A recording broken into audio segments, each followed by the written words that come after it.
આગામી 48 કલાક ગુજરાત માટે કેવા રહેવાના છે તેના વિશે ફરી એકવાર આજે ચર્ચા કરવાશે।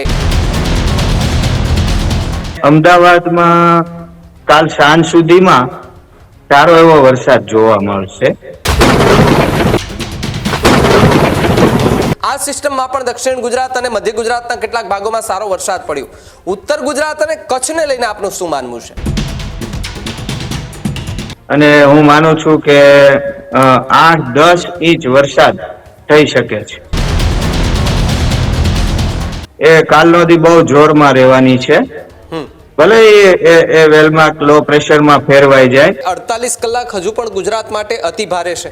ચોક્કસ કાલનો દિવસ તો જોરદાર વરસાદ, ચરમસીમા ઉપર વરસાદ પહોંચશે કાલનો દિવસ। અને 11 થી 17 વચ્ચે ગુજરાતમાં ફરી વરસાદનું જોર વધવાની શક્યતા મને જણાય છે। પરંતુ વાવણી લાયક વરસાદની સાથે સાથે અત્યારે જે પ્રમાણે વરસાદ પડી રહ્યો છે એમાં ખેડૂતોને પણ ખૂબ નુકસાન થતું હોય તે પ્રકારના દ્રશ્યો પણ જોવા મળી રહ્યા છે કે સપ્ટેમ્બરની 4 તારીખ આસપાસ પણ વરસાદ આવી શકે। આપણે ત્યાં તો શું હોય છે કે પાછળ હાથીઓ પણ હોય છે। આખો વિડીયો જોતા પહેલા હજુ પણ અમારી ચેનલને સબસ્ક્રાઇબ નથી કરી તો યુટ્યુબ પર સબસ્ક્રાઇબ કરો અને ફેસબુક અને ઇન્સ્ટાગ્રામ પર ફોલો કરો।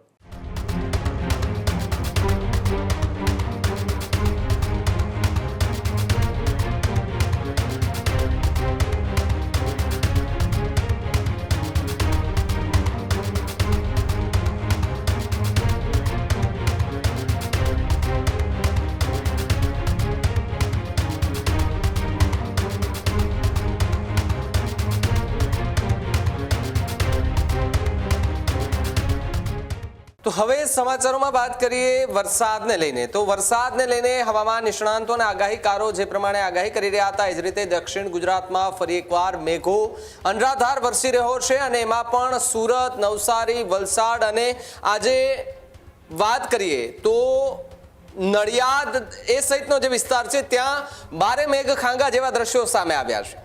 વહેલી સવારથી જ જે ધોધમાર વરસાદ પડવાની શરૂઆત થઈ, કેટલીક જગ્યાએ ઘૂંટણસમાં પાણી પર ભરાયા, કેટલીક જગ્યાએ વાહન વ્યવહાર પણ ખોરવાયો કારણ કે બ્રિજો પરથી પાણી નીકળી રહ્યા છે અને નદીઓ જે છે તે એકદમ છલકાઈ ચૂકી છે, નદી નાળા એકદમ છલકાઈ ચૂક્યા છે અને નવા નીરની આવક પણ થતી જોવા મળી રહી છે। આજ મુદ્દે વાત કરવી છે, આગાહીકાર પ્રકાશભાઈ માઢક આપણી સાથે જોડાયા છે, એમની સાથે જ સીધી વાતચીત કરી અને ફરી એકવાર આજની આ ચર્ચા જે છે તે આગળ વધારી અને એમાં પણ ખાસ આજે 48 કલાકની આગાહી આપવામાં આવી હતી, એમાંથી 12 કલાક જતી રહી છે। કેટલાય વિસ્તારોમાં હજુ પણ જળબંબાકાર જેવી સ્થિતિ જે છે આગામી 48 કલાક ગુજરાત માટે કેવા રહેવાના છે તેના વિશે ફરી એકવાર આજે ચર્ચા કરવાની છે। આગાહીકાર જયપ્રકાશ માઢકજી આપણી સાથે જોડાયા છે। સાહેબ, સ્વાગત છે આપનું ન્યૂઝ રૂમ પર। હાજી, નમસ્કાર સાહેબ, 48 કલાકની આગાહી ગઈકાલે આપવામાં આવી હતી, એમાંથી 12 કલાક જેટલે આપણે ગણી લઈએ કે પસાર થઈ ચૂકી છે। દક્ષિણ ગુજરાત અને મધ્ય ગુજરાતના કેટલાક ભાગોમાં ભારેથી અતિભારે વરસાદ જોવા મળ્યો। એ સિસ્ટમ અમદાવાદ તરફ આવી રહી હતી પરંતુ અચાનક હવે તે સિસ્ટમ સૌરાષ્ટ્ર તરફ વળતી જોવા મળી રહી છે। તમારા હિસાબે શું લાગે છે કે આ સિસ્ટમ હજુ કેટલી મજબૂત થશે અને સૌરાષ્ટ્ર પછી કયા કયા વિસ્તારો એવા હશે કે જ્યાં મજબૂતાઈથી આગળ વધી અને ધોધમાર વરસાદ વરસી શકે?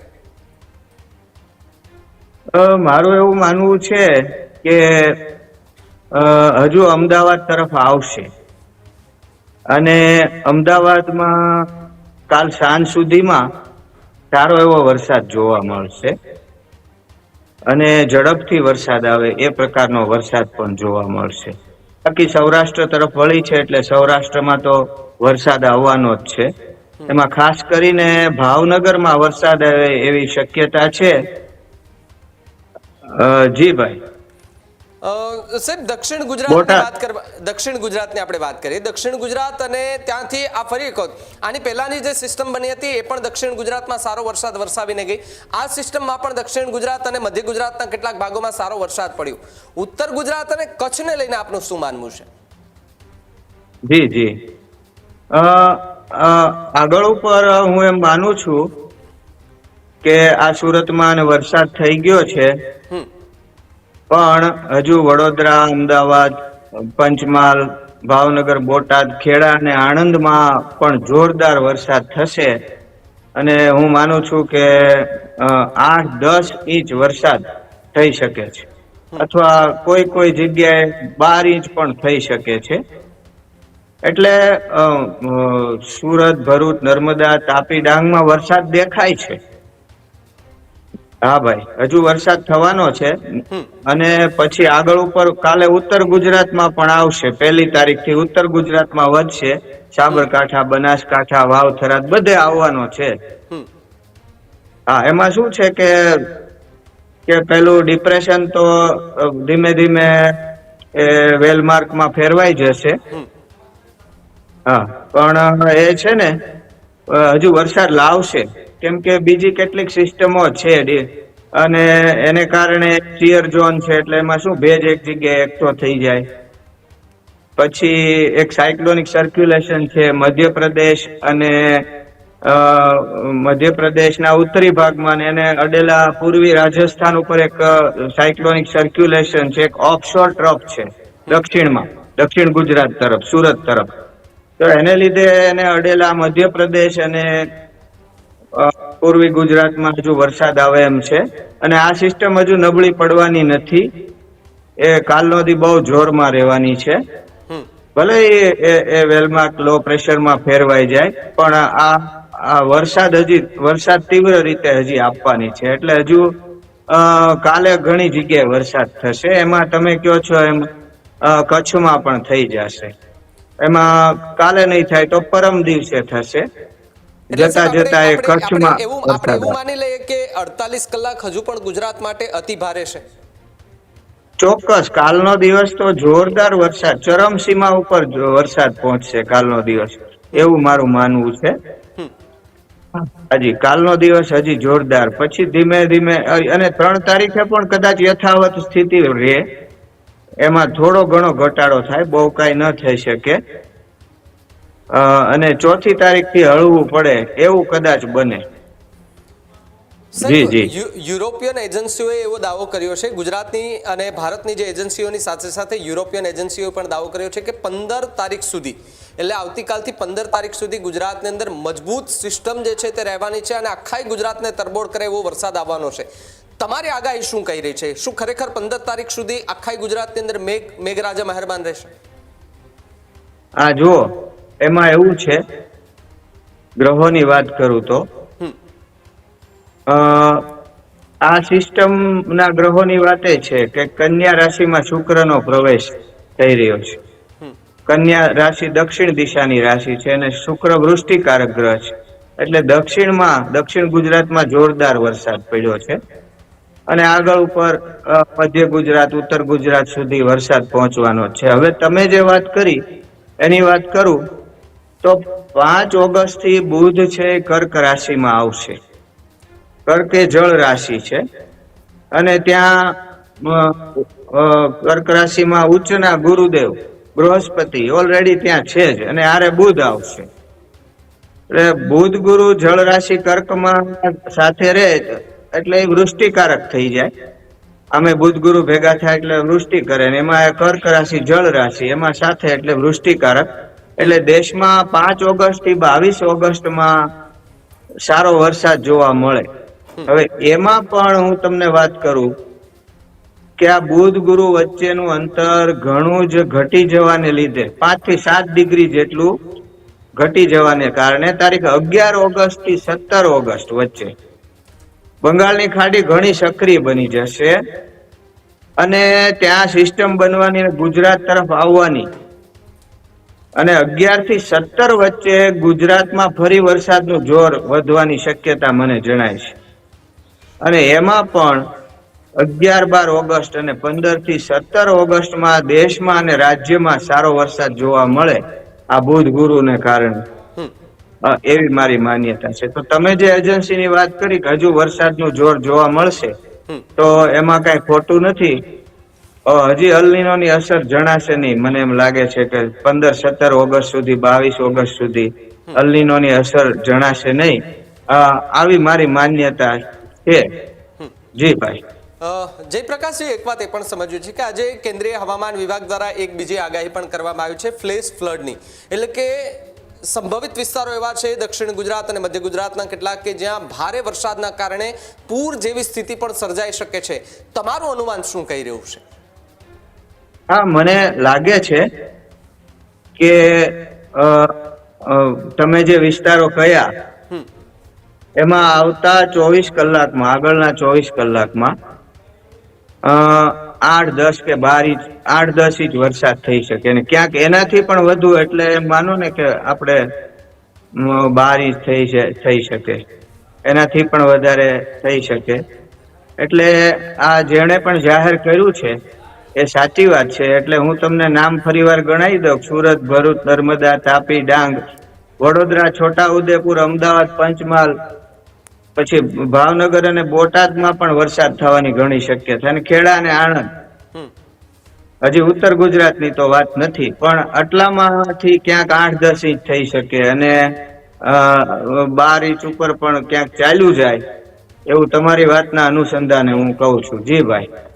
જયપ્રકાશજી, ઘણા બધા લોકોના એવા પણ મેસેજ છે કે આગાહીકારોને પૂછે કે રાજકોટમાં ક્યાર સુધીમાં વરસાદ આવે, કારણ કે રાજકોટના જે દર્શકો છે એ લોકો અવારનવાર આગાહીકારોને સાંભળતા હોય છે, હવામાન વિભાગના જે અધિકારીઓ એમને સાંભળતા હોય છે. તમારું શું અનુમાન છે આગામી સમયમાં રાજકોટ સુધી કેટલું ચોમાસું પહોંચશે, અને શું કંઈ તમારું અનુમાન જે છે તે રાજકોટને લઈને કહેવામાં આવી રહ્યું છે?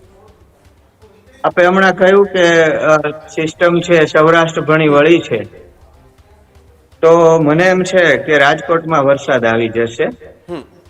સુરેન્દ્રનગર, બોટાદ, સુરેન્દ્રનગરમાં ફરીવાર આવશે, બોટાદ આવશે, અને મને તો એમ છે કે દ્વારકામાં પણ આવશે, અને જામનગર સુધી પણ આ વખતનો વરસાદ છે લાંબો થશે, આવું મારું માનવું છે. કેમ કે હજી કાલનો દિવસ બાકી છે. સાહેબ, એક વાત એ પણ છે કે અત્યારે જે પ્રમાણે વરસાદ પડ્યો, આજથી સમજી લે કે આપણે 15 દિવસ જો વરસાદ પડે છે કન્ટિન્યુ, તો પછી જૂન અને જુલાઈમાં જે વરસાદની ઘટ હતી, શું એ ઘટ આ 15 દિવસમાં પૂરી થઈ શકે? ચોક્કસ પૂરી થઈ શકે.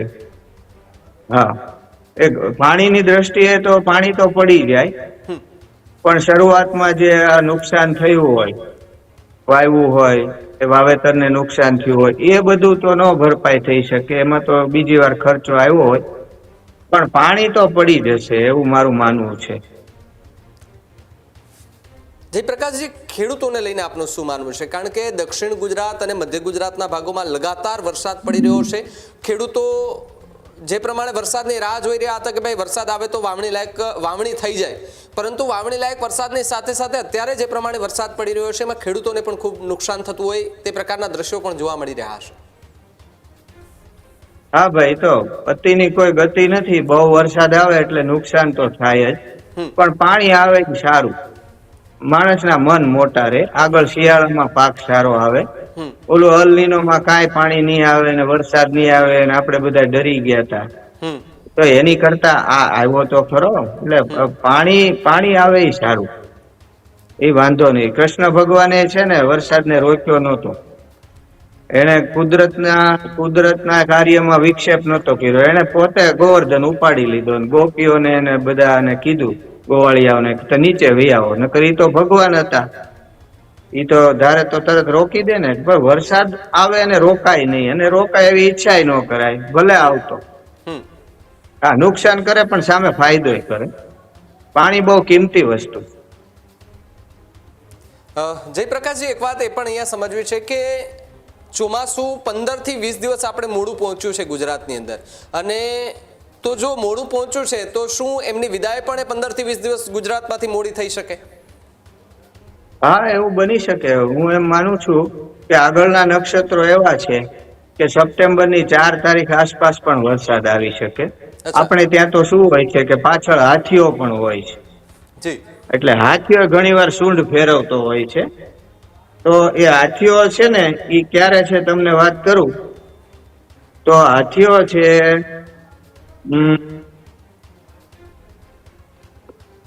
હસ્ત નક્ષત્રમાં પ્રવેશ કરશે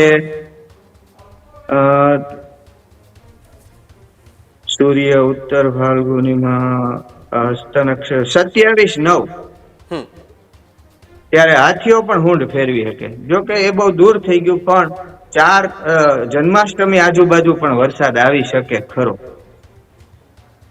જયપ્રકાશજી, શું સાવચેતીના ભાગરૂપે કઈ કઈ તૈયારીઓ અત્યારથી આમ તો કરી લેવી જોઈએ? કારણ કે જે સિસ્ટમો બની રહી છે એ નાની મોટી સિસ્ટમ નથી. ગુજરાતમાં આવીને વધુ મજબૂત બની જાય છે, કારણ કે બંગાળની ખાડીમાંથી જો કોઈ સિસ્ટમ આવે છે અને ગુજરાત તરફ આગળ વધે છે અને ગુજરાતમાં વરસે છે, તો શું ખરેખર અરબ સાગર એમને વધુ મજબૂત કરે છે એ સિસ્ટમને?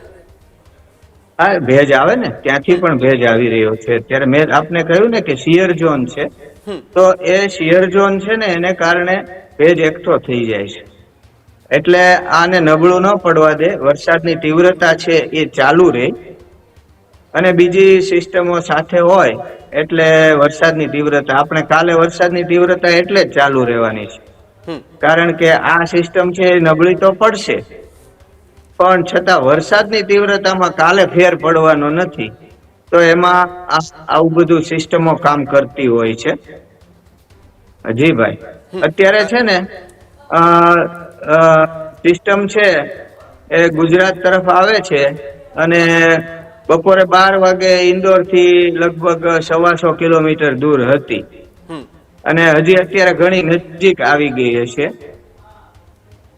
તો એ જેમ નજીક આવશે એમ મને એમ લાગે છે કે આવતા 24 કલાકમાં અમદાવાદમાં 6 થી 8 ઇંચ વરસાદ પડી શકે, અને અમદાવાદમાં ફરી પાછો વરસાદ આવે ખરો. અમદાવાદમાં નથી આવ્યો ને ઓછો આવ્યો, એટલે ગયા વખતનો જોયો તો એટલે બધા નિરાશ છે કે ભાઈ આ કેમ ઓછો, અમદાવાદમાં કેમ આવ્યો નહીં. પણ હજી 6-7 ઇંચ વરસાદ તો આવી શકે છે ભાઈ, કે સિસ્ટમ નજીક આવી રહી છે. જી સાહેબ, દક્ષિણ ગુજરાતને લઈને આપનું શું માનવું છે? શું હજુ પણ આ જ પ્રકારની સ્થિતિ ત્યાં ને ત્યાં રહેશે દક્ષિણ ગુજરાતમાં? ના, દક્ષિણ ગુજરાતમાં પછી ઓછો થઈ જાય. કાલની વાત કરું તો દક્ષિણ ગુજરાતમાં વરસાદ તો જોવા મળશે 1 તારીખે, પણ એ થોડો ઉત્તર ગુજરાત ને મધ્ય ગુજરાત તરફ વધારે જશે. જી, અને 2 તારીખે મધ્ય ગુજરાત, દક્ષિણ ગુજરાત ને ઉત્તર ગુજરાતમાં વરસાદ તો આવવાનો છે, પણ એ કાલનો દિવસ બહુ વધારે ચરમસીમા ઉપર વરસાદ રહેશે, પછી બહુ કઈ નહીં રહે. જી બિલકુલ, આભાર સાહેબ જોડાવા બદલ અને અમારી સાથે ચર્ચા કરવા બદલ. કારણ કે જે વરસાદી સિસ્ટમ બની છે અને આના કારણે દક્ષિણ ગુજરાત અને મધ્ય ગુજરાતના કેટલાક ભાગો પર અત્યારે લગાતાર અસર જોવા મળી રહી છે, અને આવતીકાલનો દિવસ જે આગાહીકાર જયપ્રકાશ માઢકજી જે છે તેમણે કહ્યું છે કે આવતીકાલનો દિવસ ચરમસીમાએ હશે, કારણ કે આવતીકાલે જે સિસ્ટમ મજબૂત બની છે એનું વિકરાળ સ્વરૂપ પણ આપણે કદાચ જોવા મળી શકે છે. અમદાવાદ, વડોદરા સહિતના વિસ્તારોમાં હજુ પણ ભારેથી અતિભારે વરસાદ પડી શકે તેવી સ્થિતિ પણ થઈ શકે છે. ત્યારે હવે જોવાનું રહ્યું કે ગુજરાત માટે 48 કલાક ભારે જે આગાહી કરવામાં આવી છે તે વરસાદી જે સિસ્ટમ બની છે એ કયા પ્રકારનું તાંડવ મચાવે છે.